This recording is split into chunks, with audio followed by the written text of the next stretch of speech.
Nosso Lar, capítulo 50. Cidadão de nosso lar. Na segunda noite, sentia-me cansadíssimo.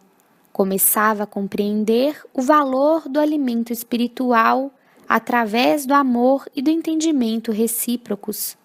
Em nosso lar, atravessava vários dias de serviço ativo, sem alimentação comum, no treinamento de elevação a que muitos de nós se consagravam. Bastava-me a presença dos amigos queridos, as manifestações de afeto, a absorção de elementos puros através do ar e da água, mas ali não encontrava senão escuro campo de batalha, onde os entes amados se convertiam em verdugos. As meditações preciosas que a palavra de Clarencio me sugerira davam-me certa calma ao coração. Compreendia finalmente as necessidades humanas. Não era proprietário de Zélia, mas seu irmão e amigo. Não era dono de meus filhos, e sim companheiros de luta e realização. Recordei que a senhora Laura, certa feita, me afirmara que toda criatura no testemunho deve proceder como a abelha, acercando-se das flores da vida, que são as almas nobres no campo das lembranças, extraindo de cada uma a substância dos bons exemplos para adquirir o mel da sabedoria. Apliquei ao meu caso o proveitoso conselho e comecei recordando minha mãe. Não se sacrificara ela por meu pai a ponto de adotar mulheres infelizes como filhas do coração? Nosso lar estava repleto de exemplos edificantes. A ministra veneranda trabalhava séculos sucessivos pelo grupo espiritual que lhe estava mais particularmente ligado ao coração. Narcisa sacrificava-se nas câmaras para obter endosso espiritual de regresso ao mundo em tarefa de auxílio. A senhora Hilda vencera o dragão do ciúme inferior, e a expressão de fraternidade dos demais amigos da colônia. Clarencio me acolhera com devotamento de pai, a mãe de Lísias me recebera como filho, Tobias como irmão. Cada companheiro de minhas novas lutas me oferecia algo de útil à construção mental diferente, que se erguia célere no meu espírito.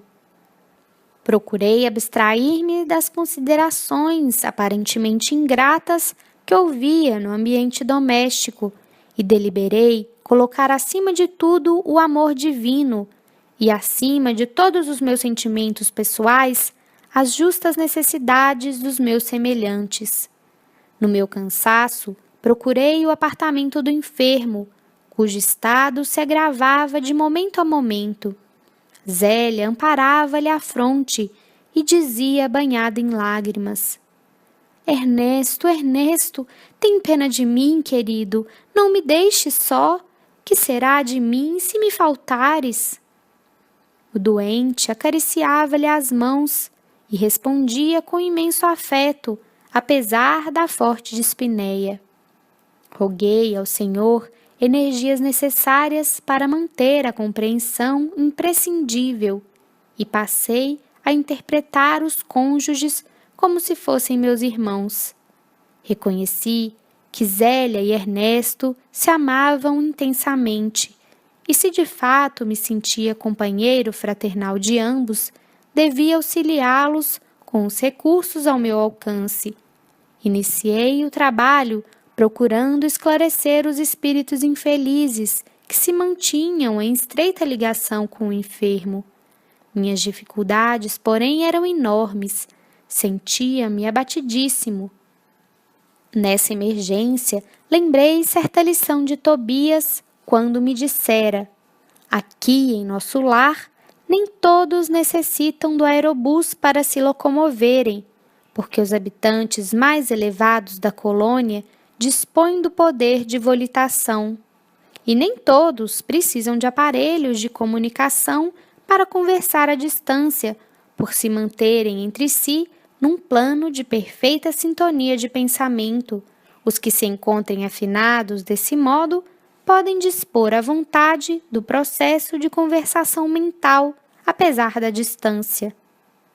Lembrei quanto me seria útil a colaboração de Narcisa e experimentei.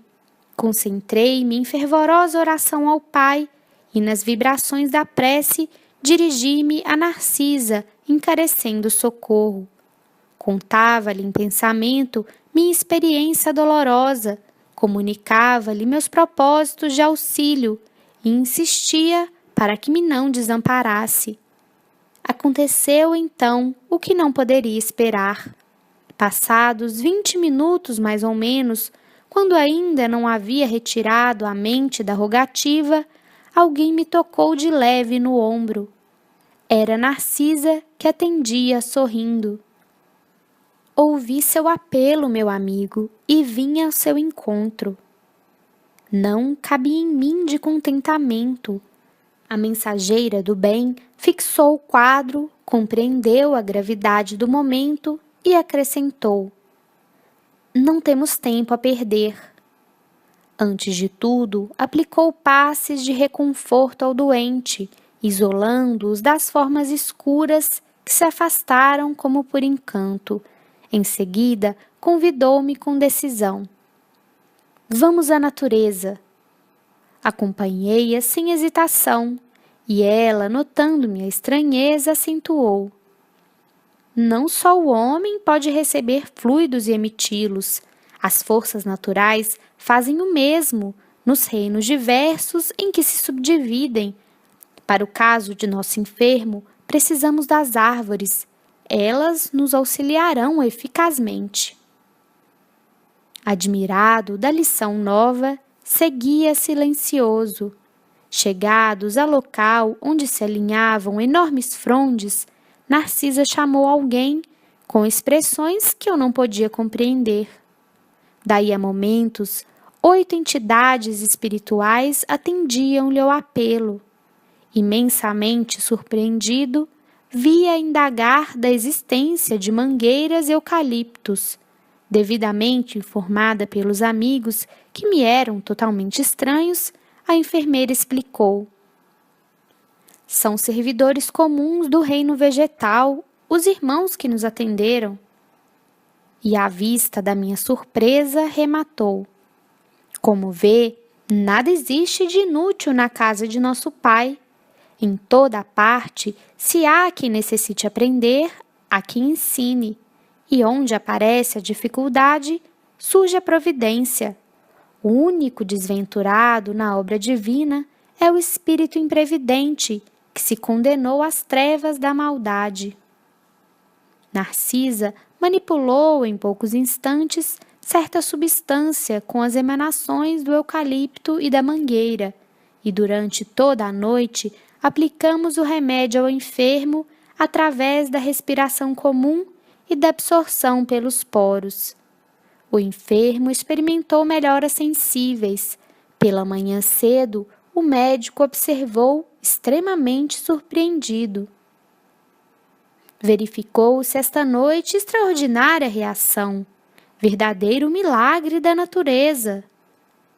Zélia estava radiante, encheu-se a casa de alegria nova. Por minha vez, experimentava grande júbilo na alma. Profundo alento e belas esperanças revigoravam-me o ser. Reconhecia eu mesmo que vigorosos laços de inferioridade se haviam rompido dentro de mim para sempre. Nesse dia, voltei a nosso lar em companhia de Narcisa e, pela primeira vez, experimentei a capacidade de volitação. Num momento, ganhávamos grandes distâncias. A bandeira da alegria desfraldara-se em meu íntimo, comunicando à enfermeira generosa minha impressão de leveza, ouvia esclarecer. Em nosso lar, grande parte dos companheiros poderia dispensar o aerobus e transportar-se à vontade nas áreas de nosso domínio vibratório. Mas visto a maioria não ter adquirido essa faculdade, todos se abstêm de exercê-la em nossas vias públicas. Essa abstenção, todavia, não impede que utilizemos o processo longe da cidade, quando é preciso ganhar distância e tempo. Nova compreensão e novos júbilos me enriqueciam o espírito. Instruído por Narcisa, ia da casa terrestre à casa espiritual e vice-versa, sem dificuldade de vulto, intensificando o tratamento de Ernesto, cujas melhoras se firmaram francas e rápidas.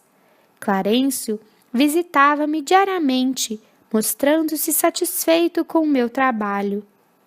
Ao fim da semana, chegara ao termo de minha primeira licença dos serviços das câmaras de retificação. A alegria tornara aos cônjuges que passei a estimar como irmãos. Era preciso, pois, regressar aos deveres justos. À luz dormente e cariciosa do crepúsculo, tomei o caminho de nosso lar totalmente modificado. Naqueles rápidos 7 dias, aprendera preciosas lições práticas no culto vivo da compreensão e da fraternidade legítimas. À tarde, sublime, enchia-me de magnos pensamentos. Como é grande a providência divina, dizia a monologar intimamente. Com que sabedoria dispõe o Senhor todos os trabalhos e situações da vida, com que amor atende a toda a criação. Algo, porém, me arrancou da meditação a que me recolhera. Mais de 200 companheiros vinham ao meu encontro.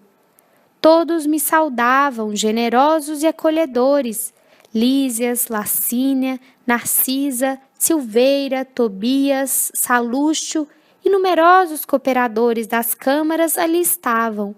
Não sabia que atitude assumir, colhido assim de surpresa. Foi então que o ministro Clarencio, surgido à frente de todos, adiantou-se, estendeu-me a destra e falou: Até hoje, André, você era meu pupilo na cidade, mas doravante, em nome da governadoria, declaro-o cidadão de nosso lar. Por que tamanha magnanimidade, se meu triunfo era tão pequenino? Não conseguia reter as lágrimas de emoção que me embargavam a voz, e considerando a grandeza da bondade divina, atirei-me aos braços paternais de Clarencio, a chorar de gratidão e de alegria. Fim.